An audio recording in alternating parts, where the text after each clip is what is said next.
Guys good morning welcome back to my new blog. તો મારા સાસુ સસરા છે ને કાલે જતા રહ્યા હતા વડનગર. એની જે ક્લિપ્સ 4 જણા થઈ ગયા છે, હું, વૈષ્ણવી, દિહાન અને એના પપ્પા અને સાસુ સસરા ગયા છે વડનગર. થોડા દિવસ પછી મારી મેટર્નિટી લીવ ખતમ થશે એટલે પાછા આવી જશે. 15 દિવસ પછી પાછા ફૂલ ફેમિલી થઈ જઈશું.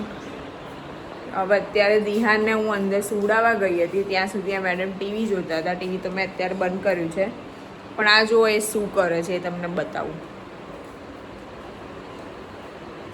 સોફામાં કેટલો મેસ છે, અહીંયા અડધું ખાવાનું ઢોળ્યું છે અને આ જો બધા ડબ્બા ખુલ્લા કર્યા છે નાસ્તાના, અને એમાંથી ખબર નહીં શું ખાય. શું ખાઈ છે તું? ચલો આ પાછા વડનગર વાસી જઈ રહ્યા છે. Kilo તો ખાઈ kilo યાર દવાનો કોઈ તે રોવાના મગર આરતીના મમ્મી લઈ જાય છે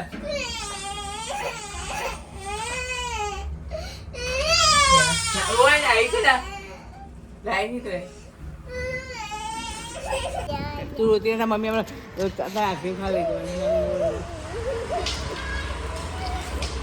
તમે જરા મોર આરતી ના બે કપતાર વાળા હા બે રોવા ને બે લાવી બે લાવ ને હા દેખો યાર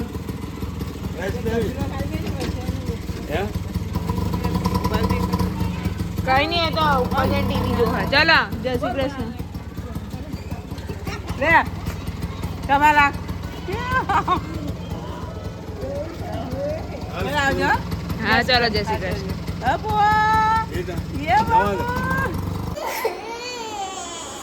શું થયું?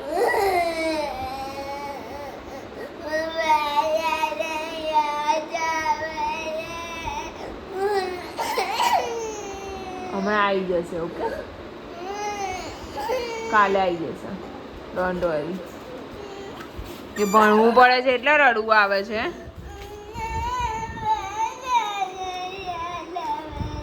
ઓ બાપે મારી ગાય. વૈષ્ણવીની 15 તારીખથી એક્ઝામ ચાલુ થાય છે, એના માટે હવે પ્રિપેરેશન કરાવવાનું છે. એટલે ટીવી બંધ થઈ ગયું છે અને આપણે હવે સ્ટડી કરીશું. સ્ટડી માટે એને અત્યારે 3 સબ્જેક્ટ આવે છે. એ સિનિયર કેજીમાં છે, તો હિન્દી, ઇંગ્લિશ અને મેથ્સ. તો આપણે અહીંયા છે ને 3 સબ્જેક્ટના ચાર્ટ્સ ચોંટાડી દીધા છે આ રીતે. હવે એને અત્યારે કીધું છે સ્ટડી કરવાનું. ચલો શું કહે છે બોલ. મમ્મી આ કાપી દે અહીંયા કોઈ પૂછશે કે આ તને આવડે છે પણ મને આવડશે નહીં. આ કાપી નહીં પૂછે, ડોન્ટ વરી. ત્યાં સિલેબસમાં છે ને અત્યારે થી આ સુધીનું છે આટલું, એટલે નહીં પૂછશે. ઓકે ચલો સ્ટાર્ટ કરો.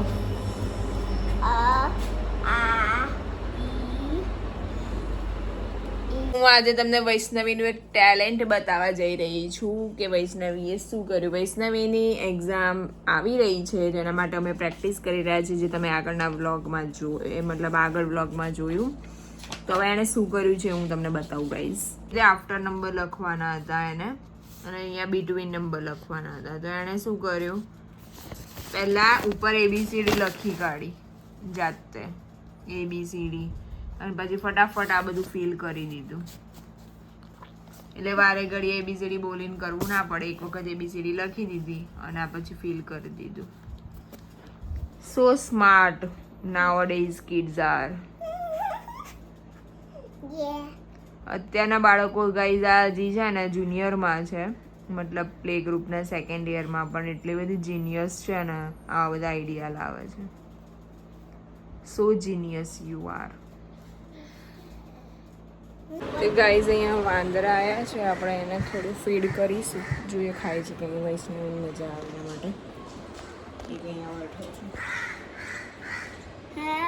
ગાર્ડનમાં પાણી પીએ.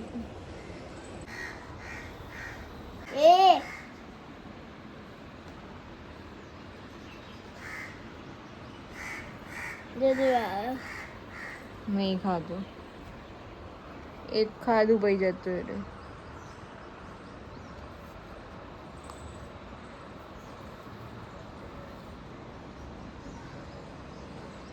હેલો ગાઈઝ, કાલના બ્લોગમાં તો સાસુ સસરા હતા એટલે બહુ બ્લોગ નહીં કરી શકી, હું બહુ બોલી નહીં શકી. પણ મારે તો એ દિહાન પણ તમારી જોડે થોડી વાતો કરવા માંગે છે. પણ થોડી ઘણી વાતો કરવાની છે કે હવે મારી મેટર્નિટી લીવ્સ જે છે એ ખતમ થવાની છે 20 ડેઝમાં. તો મને અત્યારથી ચિંતા થાય છે કે ધ્યાન કેવી રીતે રહેશે. રોજ જ મને વિચાર આવે છે કે હું કેવી રીતે જઈશ આને મૂકીને, કારણ કે વૈષ્ણવી અને ધ્યાન બંને હવે તો બે બાળકોને મૂકીને જવાનો મારો જીવ નથી ચાલતો. પણ જોબ કરવી બી જરૂરી છે. જોઈશું હવે કઈ રીતે થાય છે મેનેજ. ઓકે. અને બીજું એ કે હવે લગભગ 7 મહિનાથી મેં લીવ લીધેલી હતી, તો હવે પાછું જવાનું પણ બહુ જ પીડાદાયક રહેશે, કારણ કે ઘરની મોજે હોય છે અને પછી નોકરી કરીએ એટલે આપણે થાકી જઈએ આખો દિવસ. એટલે બધી બાબતના પ્રોઝ અને કોન્સ છે. નોકરી કરતા હોઈએ તો ઘરે રહેવાની ઈચ્છા થાય, ને ઘરે રહેતા હોય તો નોકરી જવાની ઈચ્છા થાય. વુમનની આ જ કહાની હોય છે, પણ બંનેની પોતપોતાની અલગ મજા છે. અને અત્યારે બુકને આટલો બધો પ્રેમ કરે, જ્યારે ભણવાનું આવશે ને ત્યારે તો જોર આવશે ભાઈને. આને ધ્યાન દેવું ગુલી. તો ગાઈઝ સાંજે 7 વાગી ગયા છે, પણ હજી સ્મિતાંગ તો આવ્યા નથી. તો હવે મેં એમની રાહ જોઈને ચા નહીં મૂકી, પણ હવે 7 વાગે ચા મૂકીશ. ચા મૂકી દીધી છે, રસ્તામાં જ આવે છે. પછી આજે ડિનરમાં શું બનાવીશું? રોજ સાંજે અને સવારે બંને ટાઈમ લંચ અને ડિનરનો પ્રશ્ન ઊભો જ હોય છે.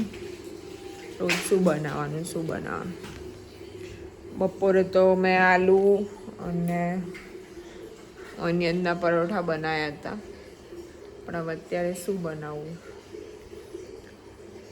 શ્વેતાંગને જ પૂછીશ કે શું બનાવું છું. ચા તો બને છે, એટલી વારમાં આપણે વાસણ ગોઠવી દઈએ અને દિહાનભાઈ અહીંયા રમે છે તો થોડું ઘણું કામ થઈ જશે. નહીં તો એ તો પાછો રહીને તો 1 મિનિટ બી કામ નહીં કરવા દે ને મકાનું.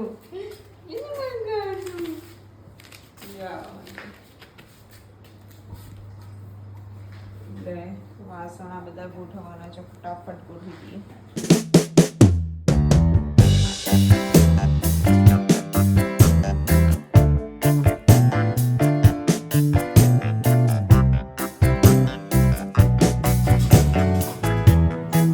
વાસણ તો ગોઠવાઈ ગયા. હવે આપણે કપૂરદાનીમાં કપૂર મૂકી દઈએ, એનાથી એટલી મસ્ત સ્મેલ આવે છે ને, મસ્ત ફ્રેશ લાગે.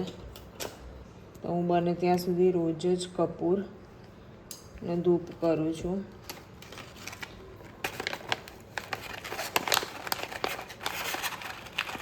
ભીમસેની કપૂર સ્પેશિયલ ધૂપ માટે આવે છે. આ રીતે હોય છે. એના ટુકડા આપણે એમાં મૂકી દેવાના.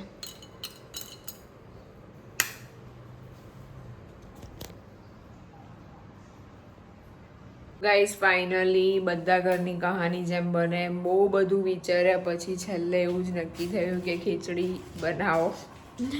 પણ મેં ખીચડી સાદી નથી બનાવવાની, હજી તો સ્ટાર્ટ નથી કર્યું, હવે કરીશ. સાદી ખીચડી નહીં પણ વઘારેલી ખીચડી અને કઢી બનાવીશું, અને મરચાં શ્વેતાંગને જો ઈચ્છા હશે તો તળીશું. એટલે બધાના ત્યાં જો જમવાનું બનાવવાનું વિચારવાનું સ્ટાર્ટ થાય ને ત્યારથી એટલું બધું વિચાર પછી કંઈ સમજ ના પડે, એટલે છેલ્લે ખીચડી તો આવે જ ગુજરાતી ઘરમાં. એવી જ રીતે આજે અમારા ઘરે પણ ખીચડી બની રહી છે. જો કે આખરે દિવસે બને જ છે, કારણ કે વૈષ્ણવીને ખાવી હોય એટલા માટે. તો ચલો સ્ટાર્ટ કરી દઈએ ડિનર બનાવવાનું. શ્વેતાંગ હજી નથી આવ્યા. મેં એકલા ચા પી લીધી અને હવે એમનો ફોન આવ્યો કે હું 10-15 મિનિટમાં આવું છું. હવે જોઈએ કેટલી વારમાં આવે છે.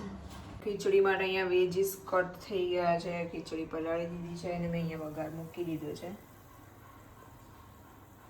તો ચલો ફટાફટ બનાવી દઈએ. શ્વેતાંગ આવી ગયા છે, આપણે એમનું વેલકમ કરીએ, જોઈએ હવે શું લઈને આવ્યા છે.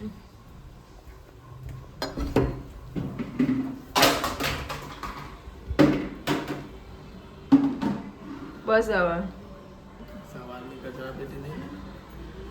તમારે પ્રચાર કરવાનો હતો બ્લોગમાં.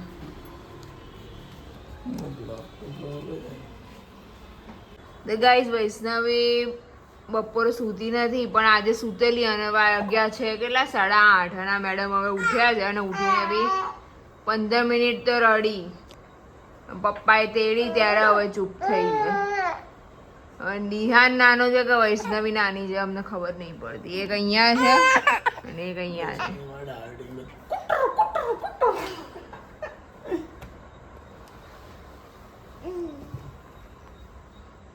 ક્યાં રડતી હતી?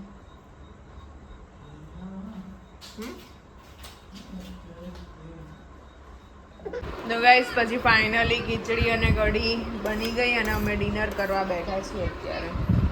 મને તો આ ડિનર કરવા નહીં દેતો એટલે મેં મૂકી દીધી થાળી સાઈડમાં. તો ગાઈઝ આ વ્લોગનો એન્ડ આપણે અહીંયા જ કરીએ. ફરી પાછા મળીએ નવા વ્લોગમાં. જો તમને અમારા વિડીયો ગમતા હોય તો please like share and subscribe. Bye bye.